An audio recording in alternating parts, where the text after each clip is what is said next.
Hey guys, it's Danny. Today we are talking about Renanthera orchids. I'm gonna tell you a little bit about their growth habit, a few care tips, and overall what my experience has been with these wonderful orchids. I have to say I have been waiting for this moment for years and years at this point because for the longest time I have been struggling with a very sick Renanthera individual and I could never tell if it was my care, my culture, or if it was the actual orchid. In the end, I bit the bullet, bought myself a few more, and I'm happy to say that these orchids are not finicky, they're not hard to grow, but there are indeed a few things that I discovered along the way, which I will be sharing with you today and hopefully help you out with your Renanthera if you have one or if you plan on buying one. So with that said, let's start by describing a little bit this orchid and its growth habit. The Renanthera is a Vandaceous orchid, a monopodial orchid with a central axis or stem on which roots, leaves, and flower spikes grow. The leaves grow sideways, very similar and typical for monopodial orchids and Vanda orchids. Roots are typically produced mainly at the base of the axis, but it is very common to have roots further up as well, more so than other Vandas I discovered. On top there is a crown and leaves sprout from the top of the orchid, and as you can see, roots can actually be produced very close to the crown, which I've noticed quite a few Renantheras do. This is a Renanthera philippinensis. Other species might not be so drastic with their root production towards the crown, but definitely this one is, and it's absolutely normal. Although roots can grow all year round, I discovered that in the springtime towards summertime is when these orchids start to produce new roots, especially if you have an environment with a pronounced winter. In wintertime, they can actually grow a lot slower, seemingly taking a break. They're not actually taking breaks. These are not dormant or rest type orchids. They are hot growers, and if temperatures are just too low or light is not intense enough, they can actually slow down growth dramatically, seemingly taking a break. But no, they still need fertilizer, they still need water. They're not dormancy type orchids, they're not deciduous, and they don't lose roots. A very interesting behavior I discovered with all of my Renantheras is the fact that roots want to grow away from the light source. Can you see these roots are all pointing the back? If I were to turn this orchid around, so will the roots. If the light will come from this side, the roots will try to go back. I was not aware of this aspect, but when I noticed it a few times, I decided to make sure that the light will only come from one direction of the orchid, just to let the roots grow more in shade rather than sun. Now, this is pretty logical and normal behavior. Wherever the light comes from without any type of shading, you can rest assured that there's no tree or branch necessarily in that direction. Wherever it's shady, chances are that's where the tree is, and that is where the roots want to go and grab a hold of, anchor the orchid, and pretty much make sure it does not fall on the ground, because that would mean the death of the orchid in nature. As you can see, the roots are pretty thick and fleshy. When they are dry, they tend to be silvery, and when they are wet, they tend to be green, but depending on the species, the root tips might be red or might be green. They are also very adaptable to medium. I have this particular Renanthera in a self-watering pot. It is pretty much a semi-hydroponic application, but I adapted it a little bit to my environment, and this orchid really seems to enjoy it. This one is the Monachica, and as you can see, the root tips are actually red on this one. And what I find most interesting is that in my particular climate, Vandas really don't do so well potted. I have never had the success that I have with them bare rooted or in a basket with very minimal medium. It took a little trial and error, but I discovered that Renantheras are more thirsty than the typical Vandas, such as the Sanderiana or the Denisoniana, their hybrids, and even the Aretas and Wrinkle Stylus types of Vandas. With Renantheras, I could always get away with them potted. Their potting mix should be very airy. This particular style is incredibly airy, absolutely inadequate for moisture-loving plants in my climate, but for Renantheras, which are still Vandaceous orchids who need a lot of air, it works great.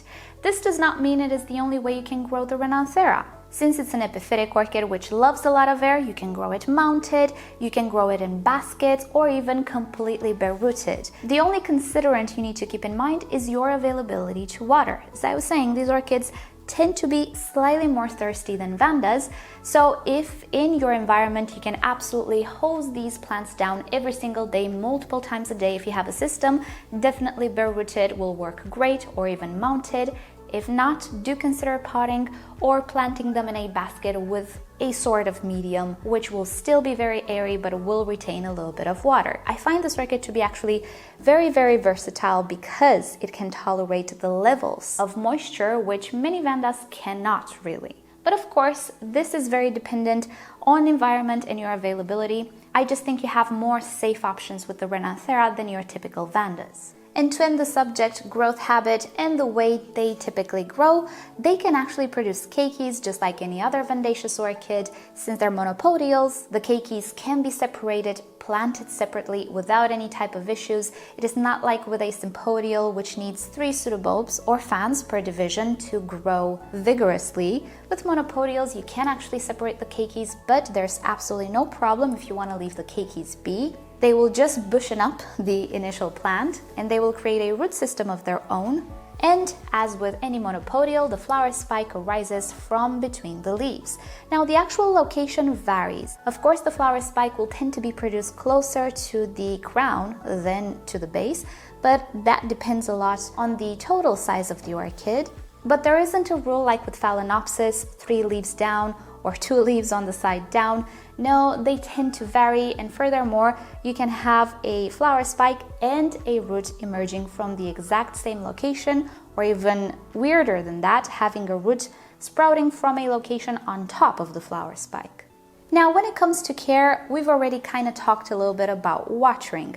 They love airy medium, well-draining medium, all of those things any epiphytic orchid loves, but they like their water as well. And even though they are pretty drought tolerant, but leaving watering aside, humidity has never been an issue for my Renanthera orchids. I've grown these orchids outside, inside the growth space, in low humidity, in high humidity. It never actually made any difference because these orchids come from very warm locations, so they are adapted to withstand warm temperatures and low humidity. So I would not bother way too much with humidifiers or things of the sorts with these orchids, even if you have very, very low humidity.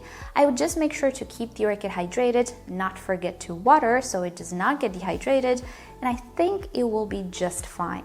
As I was saying, they prefer warm to hot temperatures. I've actually had mine outside where it got to 40 degrees Celsius easily, and I really didn't have any issues with them. And as far as light goes, they like it bright, just like any other Vanda.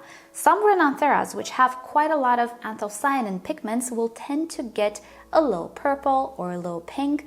That is absolutely fine, and it doesn't mean you are burning your orchid, it means you are giving adequate light. Many Renantheras do get this tinge as a response to high light, and if you have a Renanthera which did not bloom for you in a long time, do check up on the light quantity you are giving to this orchid because it is very dependent on light when it comes to blooming.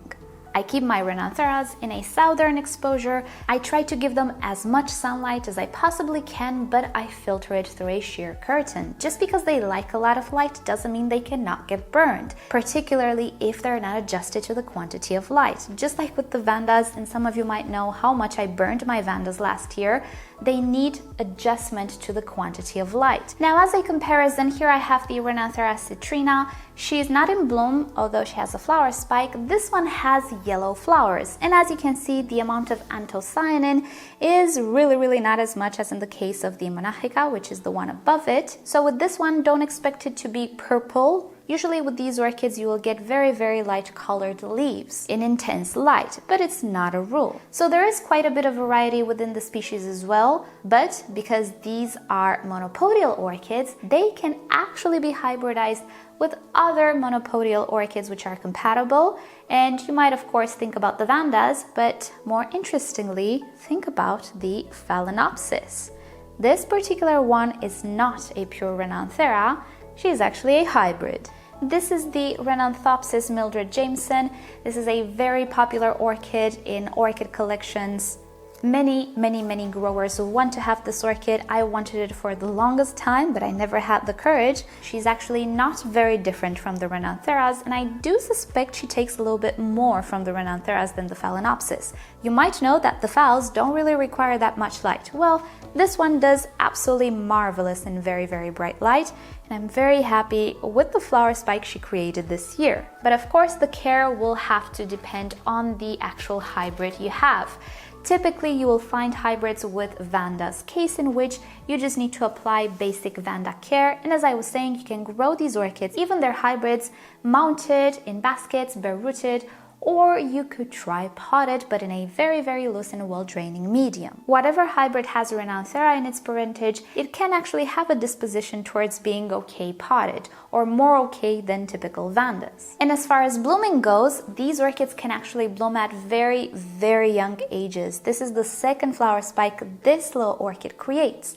Now, Renantheras can grow quite large, but some of them are not very wide orchids. They tend to grow in height rather than width, and the flowers will be showier and showier as the orchid matures, but you don't really need to have a big specimen to have beautiful flowers. With all Renantheras, I find the flowers to be absolutely spectacular. They kind of all have this what would you call it? Maybe half-star shape to it. The lower sepals a little broader, the petals pretty thin, and the upper sepal again a little bit broader. The lip is not something to write home about, it's almost invisible actually. And if you look at other Renantheras, you will see this type of shape is really common with them. The flower spikes can also get quite majestic. They can branch out and actually have one branch on this flower spike.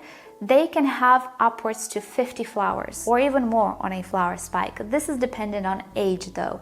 So really a lot to look forward to with a Renanthera. I think they bloom about once a year, for me at least. Maybe they could do so twice a year, but this depends on climate or environment. And a final idea, they're not known for their fragrance, but this particular one, which is the Monachica, has a little bit of a faint sweet apple type of fragrance to me. The hybrid doesn't appear to have any fragrance. I would not expect beautiful perfumes from these orchids. They're not known for that, but definitely beautiful, showy flower displays. Oh yes, they are renowned for their flower displays and their vivid colors. So those were the basic care tips for these orchids and a few words on how they grow. If you know you're doing well with Vandas and even Cattleyas, I would definitely give these guys a go. They're not very rare orchids. Typically any orchid nursery has at least one species or variety. So with that said, I hope this video was useful for you guys. Hope you have a great weekend. And you know the drill, like or dislike this video below, subscribe to my channel for regular orchid videos, tutorials, Q&As and other fun orchid subjects. And if you really enjoy my channel and would like to help it grow, do consider visiting the merch store. Links down below in the description. And with that said, I'll see you guys on Monday. Bye!